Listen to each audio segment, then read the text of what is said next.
अस्सलाम वालेकुम नाज़रीन, मेरा नाम है डॉक्टर मोहम्मद ज़ाहिद एहसान और आप देख रहे हैं एडवांस एग्रीकल्चर। आज की वीडियो बहुत इंपॉर्टेंट है। जैसा कि आप जानते हैं कि गंदम की बिजाई का सीज़न आ रहा है, तो हर फार्मर की कोशिश होती है कि उसकी गंदम की पैदावार जो है ना वो ज़्यादा से ज़्यादा आए।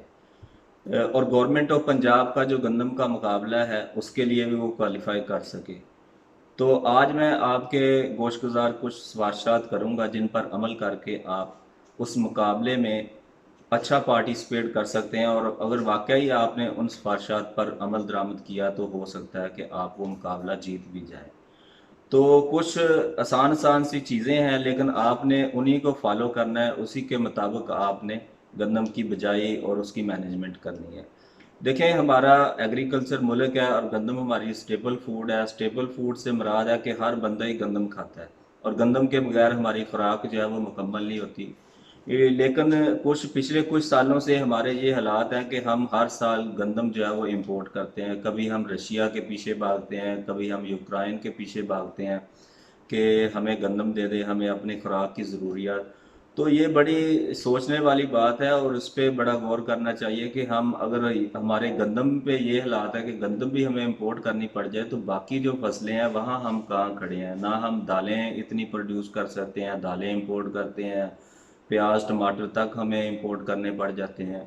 तो हमारे फार्मर को चाहिए कि अपने यहाँ जो एग्रीकल्चर है उसमें थोड़ी जिद्दत लेकर आएँ और नई चीज़ों की कोशिश किया करें। ज़रूरी नहीं है कि जो आप पिछले कई सालों से कर रहे हैं तो वही प्रैक्टिस करके आप अपनी पैदावार को बढ़ा सकें। अब मौसम बदल रहा है, क्लाइमेट चेंज हो रहा है, इसके साथ साथ बीमारियां, कीड़े और नई जड़ी बूटियां, और बीज भी उतने ही ताकतवर हमें चाहिए, और उसके साथ साथ हमें खादें और दूसरी चीज़ें भी उतनी ताकतवर चाहिए कि जिससे हम अपनी पैदावार में इजाफा कर सकें। तो ज़रूरी नहीं है कि अब आपने वही कन्वेंशनल चीज तरीके जो यूरिया डीएपी उसी पे ही चल के तो आप कहते हैं कि हमारी जो एक एक बोरी डाल के तो हम गुजारा कर लें। तो जितना आप उसके अंदर इनपुट डालेंगे आपका आउटपुट या पैदावार भी उसी हिसाब से आएगी। तो कुछ चीज़ें हैं जिनको देखने की ज़रूरत है। अगर आप इन पर अमल दरामद करेंगे तो इंशाल्लाह उम्मीद है कि आप गंदम की अच्छी पैदावार 70 मन क्रॉस करेंगे। अगर 70 मन क्रॉस नहीं करते तो 60 मन की तो गारंटी है। लेकिन आपने भी ये गारंटी देनी है कि आपने इन सारी जो सिफारिशात हैं उन पर अमल दरामद किया। तो सबसे पहला जो लोग जो फार्मर गंदम के मुकाबले में हिस्सा लेना चाहते हैं उनके लिए कि वो अपना जो खेत है वो सिलेक्ट करें जो सबसे अच्छा खेत है, जो हमवार है, एक जैसा है ज़मीन, जिसकी न्यूट्रिशन भी अच्छी है, जिसका पिछला रिकॉर्ड भी अच्छा है कि यहाँ जड़ी बूटियाँ कम है और यहाँ पे पैदावार जो है ना वो अच्छी। तो वो सबसे अच्छा जो प्लाट है उसको सिलेक्ट करें और उसको लेज़र करवाएं फौरी। लेज़र करवाने से क्या होगा कि जो पानी की सप्लाई वो एक जैसी होगी। जैसे ही पानी की सप्लाई एक जैसी होगी तो जो खादें इस्तेमाल की हैं उनका भी इस्तेमाल और पौधा उनको भी एक जैसा ही उठाएगा, क्योंकि खादें जो है इनकी हल पजीरी पे ही डिपेंड करता है कि जितनी ये पानी में हल होगी उतना ही पौधा उठाएगा। तो एक जगह अगर पानी ज़्यादा लगेगा तो ज़्यादा हल होगी, दूसरी जगह कम पानी लगेगा तो कम हल होगी। तो ये दोनों ही चीज़ें बहुत ज़रूरी हैं। सबसे पहले अच्छा फील्ड सेलेक्ट करें, उसके बाद उसको लेज़र लेवल करवा लें। और ज़मीन की तैयारी से पहले उसके अंदर गोबर की खाद का ज़रूर इस्तेमाल करें। कोशिश करें कि 1 से 2 ट्राली उसके अंदर गोबर की खाद इस्तेमाल करें। अगर गोबर की खाद मैसर नहीं है तो फिर कोशिश करें कि ह्यूमिक एसिड का एक बैग जो 10 से 20 केजी वाला बैग है उसको लाजमी इस्तेमाल करें, क्योंकि हमारी जो ज़मीनें हैं वो सलाइन है, उनमें साल्ट्स बहुत ज़्यादा है, पीएच बहुत हाई है। तो जितनी खादें हम इस्तेमाल करते हैं पौधा उनको ले नहीं सकता, इस वजह से कि उसके अंदर जो ऑर्गेनिक मैटर है उसकी भी कमी है और उसके अंदर साल्ट्स हैं। तो अगर ह्यूमिक एसिड या आप रूढ़ी इस्तेमाल करेंगे तो उससे आपकी ज़मीन जो है ना उसकी हालत जो है वो बेहतर हो जाएगी। इसके अलावा कोशिश करें कि आपने ड्रिल से काश्त करना है। ड्रिल से आपने अगर काश्त किया है तो 40 केजी बीज इस्तेमाल करें, इससे ज़्यादा हरगज़ नहीं इस्तेमाल करना है। और अगर आपने छट्टे से बिजाई करनी है तो फिर आपने 50 केजी सीड जो है वो इस्तेमाल करना है। कोशिश करें कि ड्रिल से काश्त करें, क्योंकि ड्रिल से काश्त जो गंदम है उसके गिरने के जो खदशात हैं वो कम होते हैं। इसके अलावा कोशिश करें कि सॉइल के अंदर कंडीशनर, अब बहुत सारी कंपनीज के सॉइल कंडीशनर आ गए हैं, उनको इस्तेमाल करके देखें ज़मीन की जो साख्त है उसको बेहतर करने के लिए। और फिर आपने कोशिश करनी है कि आपने जो बिजाई है उसका टाइम 1 नवंबर से लेके 15 नवंबर, इसके अंदर अंदर आपने अपनी बिजाई का जो अमल है उसको पूरा कर लेना है। ना 1 नवंबर से पहले काश्त करना है, ना 15 नवंबर के आपने बाद काश्त करना है। तो काश्त करने के बाद जो पहला पानी है, पहला पानी पानी से पहले मैं आपको बताता चलूं कि आपने वैरायटी कौन सी काश्त करनी है। अगर तो आप सेंट्रल पंजाब में हैं या आप अपर पंजाब में हैं तो आप कोशिश करें कि आप दिलकश को काश्त करें। अगर आप वस्ती या जनूबी पंजाब में हैं तो आप कोशिश करें अकबर 2019 को काश्त करें। और अगर आप थल के लिया बखर मियाँ वाली इस साइड पे आपने काश्त करनी है तो फिर आप बखर स्टार को काश्त करें।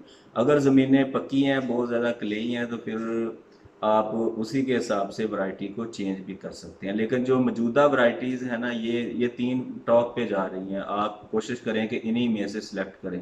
अब इसमें ये है कि उसका बीज वाकई आप जो बैग या वैरायटी खरीद रहे हैं वो उसके अंदर बीज भी वही है, ये इसकी भी कंफर्मेशन कर लें। इसके लिए बेहतर है कि आप पंजाब सीड कॉरपोरेशन का बीज इस्तेमाल करें या कोई गारंटी शुदा जो बीज है वो आपने इस्तेमाल करना है। ऐसे ही किसी के कहने पे ये बीज इस्तेमाल नहीं करना आपने। इसके अलावा अगर आप देखें तो पहला पानी आपने कब लगाना है? बिजाई के ठीक 25 दिन के बाद आपने पहला पानी लगा देना है। अगर आपकी जो ज़मीन है वो आपने मूंजी के बाद काश्त किया तो फिर उसके लिए है कि आप अपना वत्तर देखें और वत्तर के हिसाब से आप पहला पानी लगाएं। लेकिन आपने अगर मूंजी के अलावा किसी और दूसरी फसल के बाद गंदम काश्त किया तो उसका पहला पानी 25 दिन के बाद लगा दें। इससे ज़्यादा लेट ना करें, ना ही 20 दिन से आपने पहले पहला पानी लगाना है। तो जब आपने बिजाई करनी है तो बिजाई के वक्त आपने क्या करना है, न्यूट्राफिल या अल्ट्रासोल जो है ना वो एक बैग इस्तेमाल करना है, जो फास्फोरस का सोर्स है। आपने उसके साथ आधी बोरी पोटाश इस्तेमाल करनी है। एक बोरी अल्ट्रासोल और आधी बोरी पोटाश इस्तेमाल करनी है। डीएपी आप इस्तेमाल ना करें। डीएपी को असासी पीएच चाहिए हल पजीरी के लिए और ये ज़्यादा फिक्स होती है, कम इस्तेमाल होती है। तो कोशिश करें कि जो नई खादें हैं उनको ट्राई करके देखें। अगर आपने वाकई मुकाबले में हिस्सा लेना है या 70 मन क्रॉस करना है तो फिर ये अल्ट्रासोल और न्यूट्राफिल इस तरह की खादों की तरफ आपको जाना पड़ेगा। ये अल्ट्रासोल जो है ये स्वात एग्रोकेमिकल का प्रोडक्ट है और इसकी पीएच 2 से 3 है। ये जितना आप ज़मीन में डालेंगे आप इसका रिज़ल्ट देखें उतना ही आपको बेहतर रिज़ल्ट नज़र आएगा। इसके साथ आपने आधी बोरी पोटाश इस्तेमाल कर ली। अब आ गया वक्त के आपने पहले पानी के साथ क्या करना है। ये दोनों खादें डीएपी और डीएपी की जगह अल्ट्रासोल और उसके साथ आपने जो पोटाश है, एक बोरी अल्ट्रासोल और आधी बोरी पोटाश ज़मीन की तैयारी के वक्त डाल ली और पहले पानी के साथ आपने दोबारा इसी तरह एक बोरी अल्ट्रासोल की डालनी है और एक बोरी साथ आपने यूरिया की डालनी है। और पहला पानी जब आपने लगाना है तो पहले पानी के फौरी बाद किसी अच्छी कंपनी की, जैसे एफएमसी है, बायर है, सिंजेंटा वगैरह है, रिस्टा है, तो किसी अच्छी कंपनी की हर्बिसाइड या जड़ी बूटी मार जहर जो है उसको भी इस्तेमाल कर लेना है। इसके अलावा जब आपने दूसरा पानी लगाना है तो दूसरे पानी के साथ आपने एक बोरी यूरिया और 2 किलो आपने बोरान का इस्तेमाल करना है। तो मैं आपको बाद में बताऊंगा कि ये जो खाद्य हम इस तरह इस्तेमाल कर रहे हैं तो इसका मकसद क्या है। इसके बाद आपने तीसरा पानी जो है वो 80 से 90 दिन के बाद लगाना है और उस वक्त आपने आधी बोरी पोटाश इस्तेमाल करनी है, 20 किलो यूरिया इस्तेमाल करनी है, 10 किलो सल्फर इस्तेमाल करनी है और एक पैकेट जो है वो आपने माइक्रो न्यूट्रिएंट्स का वो इस्तेमाल करना है।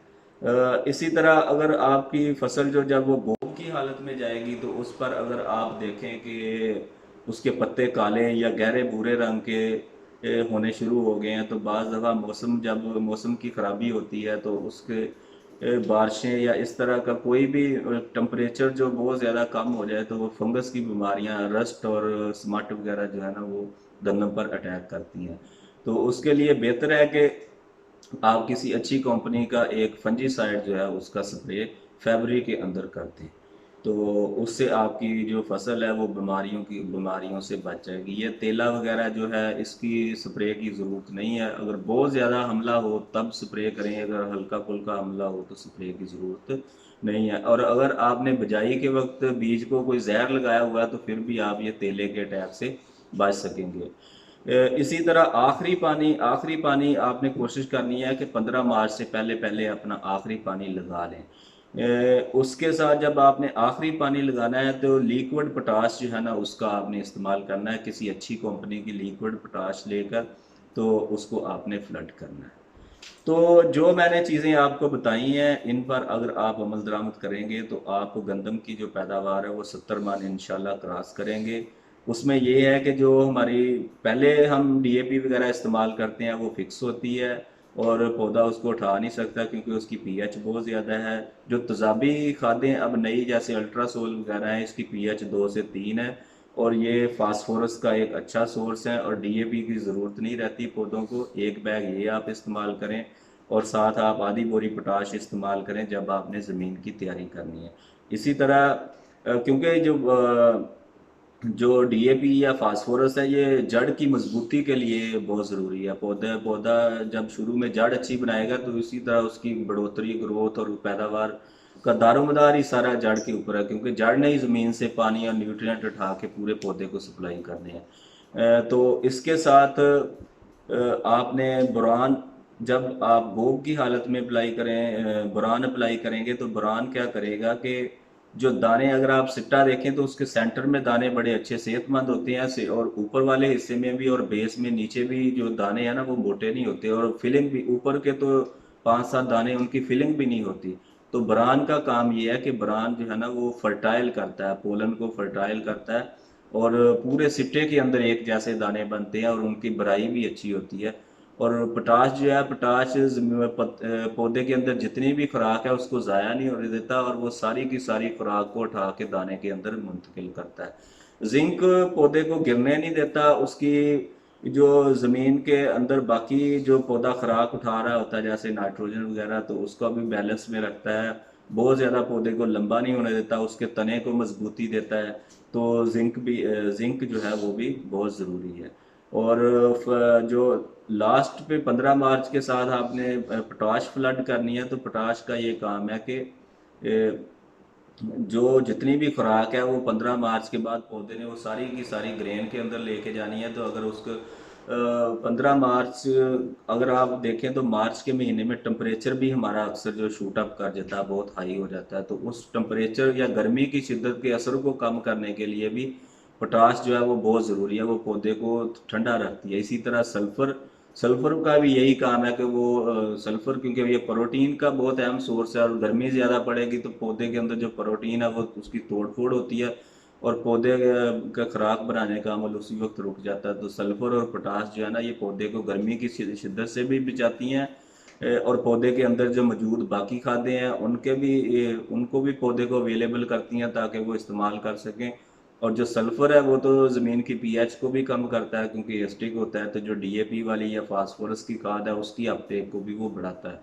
तो जितनी भी मैंने आपको खादें बताई हैं, जिस तरह मैंने कहा पानी लगाना है, कौन सी बीज वैरायटी इस्तेमाल करनी है, ये हर किसी का अपना अपना रोल है।